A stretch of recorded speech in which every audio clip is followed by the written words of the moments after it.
melawai. Saya meyakini mampu melanjutkan apa yang sudah dikerjakan oleh pemerintah yang lalu dan juga bisa bersinergi kuat dengan pemerintah Bapak Prabowo Subianto. Saya melihat penerimaan dan kesukaan masyarakat di Jawa Tengah terhadap Pak Lutfi yang Gus luar biasa. Bisa kita lihat kemarin di Banyumas, kemudian di Tegal, dan hari ini di Gerobokan, ya tadi kan sudah dilihat semuanya. Alasan memilih Gerobokan Pak dari teman ketiga Pawi ini Pak? Alasan memilih Ya kita akan melihat ada angka-angka, ada evaluasi dari situ, dari survei.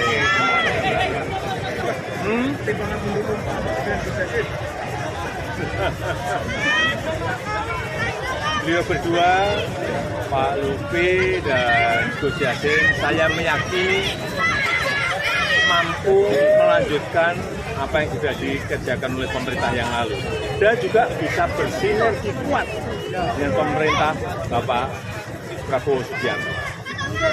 Itu.